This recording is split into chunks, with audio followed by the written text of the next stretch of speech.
Hey everybody, it's John. In today's John's Briefs, I'm here with Marc Victor from Attorneys for Freedom, and I get a question quite frequently about carrying less lethal tools and whether or not it can get you in trouble from a legal perspective if, God forbid, you have to use your firearm to defend yourself. Of course, I'm showing you my pepper spray here. It's the one I carry on me every day, and so I might already have a prepackaged answer in my mind on this, but I have one of the best attorneys around to ask the question, so let's talk about it. Today's video is brought to us by the generosity of Firearms Legal Protection.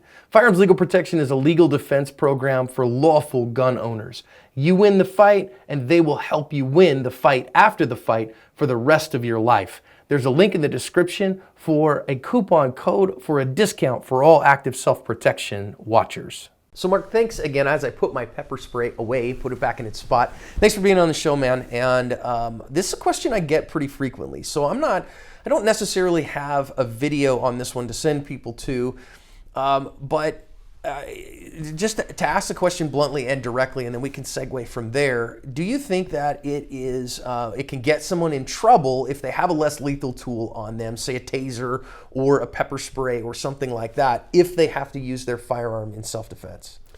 Well, again, these types of questions are very, very hard to just answer generally, to apply to every situation. It really depends. But what I would say to a situation like this, and by the way, I've never encountered this problem. I've never had a situation where a prosecutor said, hey, the guy used a firearm but had pepper spray and could have used that. The question So wait a minute, time out. So all these questions that I get all the time, well, I've heard, John, that it'll get you in trouble if you have a pepper spray on you. You, as a professional criminal defense attorney, and somebody who I would say get funneled an awful lot of self-defense cases because of your stature, have never seen it. I don't know. I don't have stats that say we do more gun cases than other law firms in the area, but we get an awful lot of referrals from an awful lot of gun groups, and we get a lot of gun cases. And I've never once had this particular issue raised by a prosecutor. On the other hand, I can't say we've had a lot of cases where somebody's pulled a gun and they've had a sort of less lethal option on them. But my response back to a prosecutor would be that's irrelevant. And I may even bring a motion to keep that out of the case, because the question isn't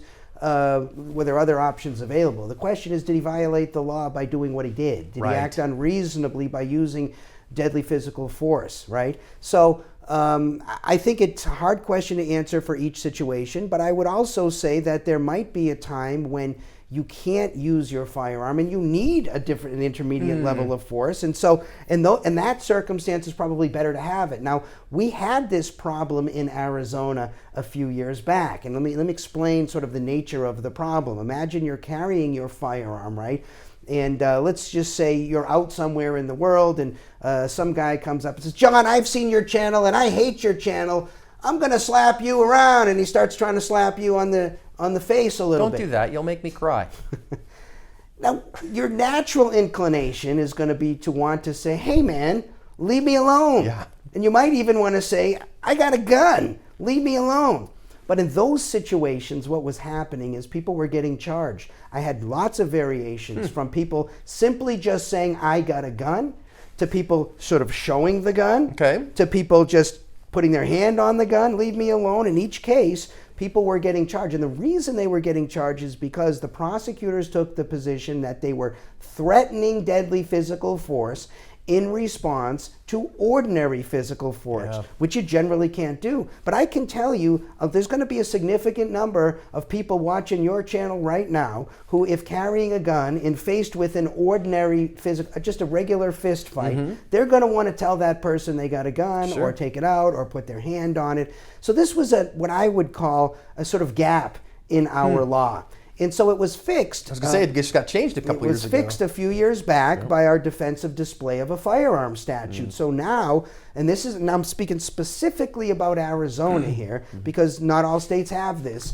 And so in Arizona, we've got a rule that basically says you can put your hand on a contained firearm, you can display it in a protective manner, you can tell somebody you got a firearm in response to a threat of ordinary physical force. You can't discharge the firearm. Can't actually shoot them, but you can display it. This I think was probably a good balancing test, right? Because again, what we're shooting at's probably not the right word here.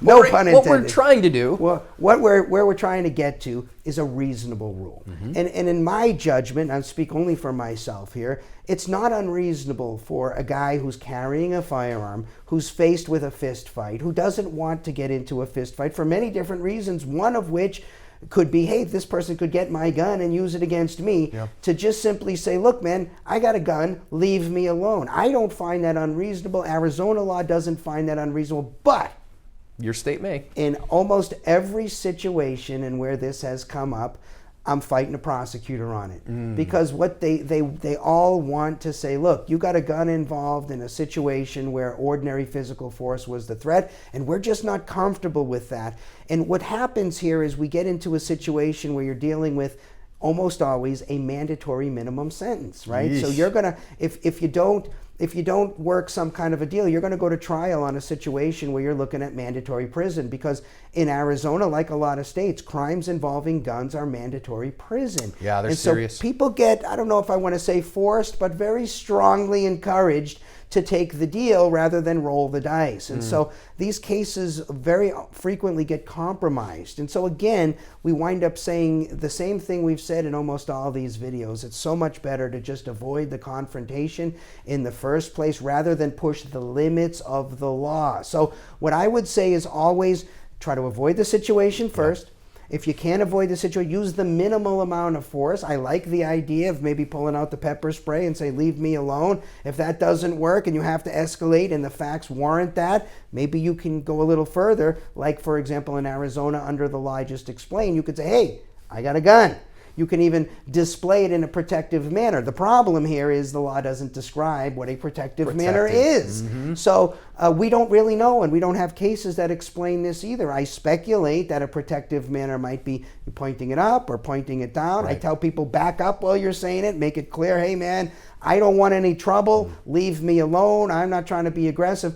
But also, I tell people that I'd sure, if they want to be a guinea pig, I'd sure love to argue to a jury that pointing a firearm at somebody is also displaying a firearm in a protective manner. Can be. Because lots of people take the position, as do I, that a firearm is a defensive weapon. And the way that you use it most effectively is by pointing it at somebody. And you can do that certainly in a protective manner. Now, whether a jury thinks that's reasonable or not, I don't want to take that chance. So I want to avoid the situation in the first place. So if we go back to the kind of primary thing here, we said, look, it's irrelevant if I had a less lethal tool on me and I used lethal force.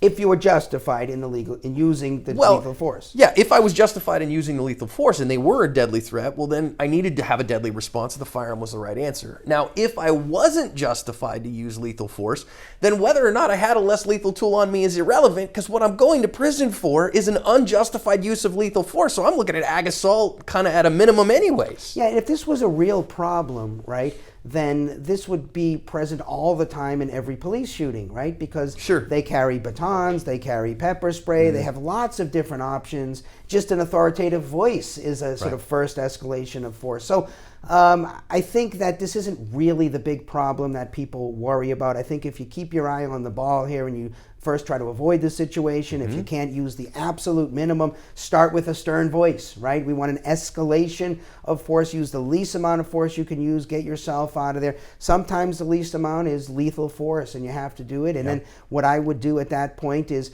take precautions, right? This is why I want 911 called. You can call your lawyer next, who, guess what he's going to tell you? Shut up. Shut up. Every competent criminal defense lawyer, I can't think of an exception, although there may be one, is going to tell the client right after a shooting, keep your mouth shut. It's what I'll be there in a minute. It's what attorneys who advise police officers to do. I used to represent police officers after shootings. It's what we tell police officers to do. It's what some police officers tell their kids to do. after an incident, just keep your mouth shut. You can always make a statement later. So at badge camps, this is something that I see on a lot of badge camps in officer-involved shootings now. Of course, supervisor shows up pretty fast afterwards, and the first thing they do is they take that officer, they isolate him, they know his badge cam or her badge cam's running, they say, stop talking. Don't talk to your partner, don't talk to anybody else, go sit in your car and don't say a word. Smart advice. Don't just go sit in your car and don't say a word. We're cool, you're all right, you don't need to go to the hospital right now, shut up, go sit in your car. They say that for a reason, friends. So I also think here, as we talked about this defensive display statute, and every state's going to be different on that, but the level of requirement for the defensive display of a less lethal tool is always going to be less than for a firearm. Minimal force amount necessary to repel the attack. Right. That's just how it works. And so for me, I say, look, I've got almost 13 years of empty-handed skills training. I'm on the mat literally every week, but I don't want to get in a fist fight with somebody. And so if somebody were to come up and say, hey, I watch your channel, but I hate you and I'm going to beat you up, well, I'm going to pull the pepper spray and bless the deserving with the hot sauce. And they said, well, wait, why would you do that, John? Well, because I didn't want to get in a fist fight with a guy and he just threatened to kick my butt, and that's an imminent physical threat. Well, but part of the reason that we like to get all the facts, right, is because the facts are very important in these types of situations. So if he was 5, right? That's where I was going, right? Okay. I mean, could you imagine Fair. pulling your pepper? The little kid comes up and says, I'm upset with your videos or whatever, and I'm going to beat you up, and you pull out your pepper spray. All right, You're fair. probably looking at a problem. So this is why it's very difficult to give general advice in these circumstances. And I think people who need these kind of very bright line answers, people will ask me all the time, so Mark, if somebody comes into my house, can I shoot him?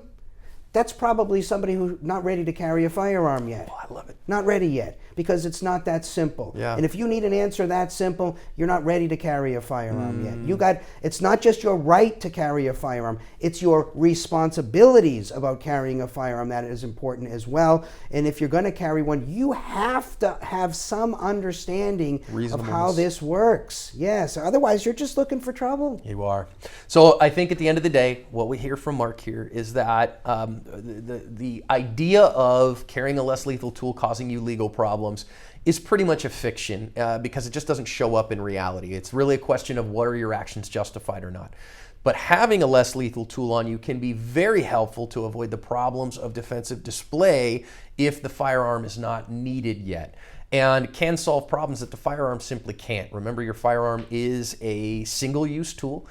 It is the effective defense against a lethal threat and nothing else. And there are an awful lot of threats that aren't lethal threats. So in my opinion, as a defensive trainer, carry your less lethal tools that you know how to use and you've been trained to use. And don't worry about what that's going to do if, God forbid, you have to use your firearm. Thoughts? I agree with what you just said. Mark, thank you so much Spot for coming on on the show, man. I really appreciate it. Thanks for having me.